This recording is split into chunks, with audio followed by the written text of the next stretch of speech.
Hi and welcome back. In this video, I'm going to show you how to use List.Split inside the Power Query. So I have two examples. The first one is the sales example.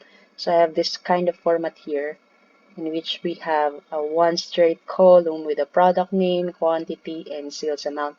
So we're gonna turn it into this kind of table format report.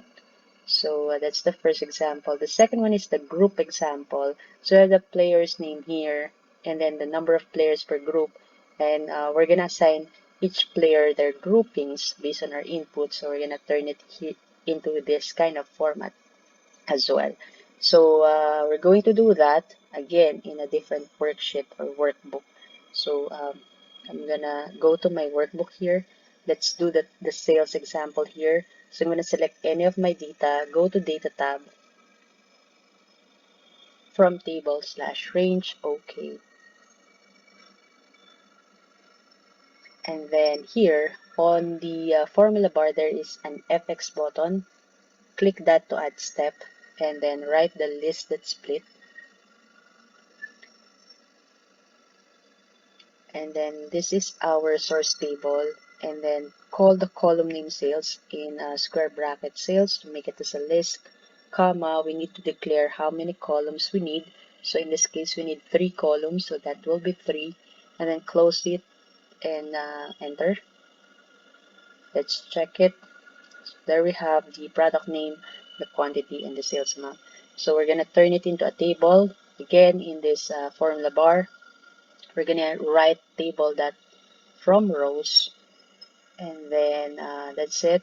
But I'm gonna declare the column names here, so I'm gonna write comma, and then in curly bracket the first column name will be the product name, so in double quote product name, comma, the second one is the sales quantity, and then the third column will be sales amount, and then close the curly bracket, close the table that from rows, enter, and there we have the report. Let's rename it as the sales for reference. So go to the home tab, close and load to. In a table, existing worksheet, let's put it here side by side, okay. And that's it. Now, if you add another data, make sure that you complete it with, for example, product name, and then the quantity, and also the sales amount. And then go to data tab and then refresh all. It's going to be added in your report. So that's the first example. Let's go to the second example here, the group. So let's load this player names and the numbers. So first the player name. Select any of your data here or this data, and then go to data tab from table slash range,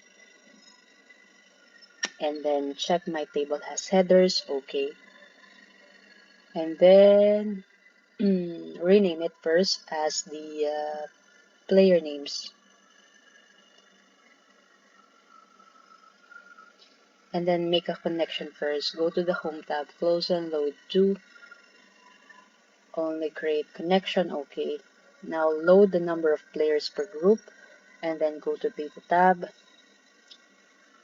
from table slash range, okay.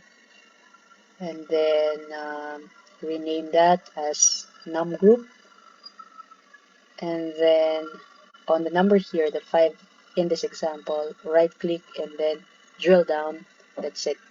Now go back to the player names table, and here again in the FX button, click that to add step again, and then here write the List.Split, and then here the change type is the source table, but we're gonna call the player name column, so in square bracket player name, comma, and then the num group or the variable that we have. Close it and enter. That's it. It's the correct syntax. Then there we have 5 players here on a per list. So that's it. Now I'm gonna turn it into table. So right click the list name here, the name itself, and then to table. Okay, that's it. Now rename the column 1 into like players. And then I'm gonna add column, index column from 1, and then the index here, I'm going to rename that in the formula bar. So I'm going to rename it as the group. Enter, that's it. Now I'm going to expand the players into new rows. And there we have it. Now we can close it. Go to the Home tab, close and load to. Let's create a connection first, and then OK. Now we're going to load the player names here. Right-click that and load to in a table and existing worksheet. Let's put it here again and then OK. So that's it. Now if we change it into 3 and then go to data tab and refresh all, there we have it. We have 7 groups here, but of course the 7th group contains 2 players because the total number here is just 20 players. Now you can also add player name. Let's say it's player 21, and then refresh all.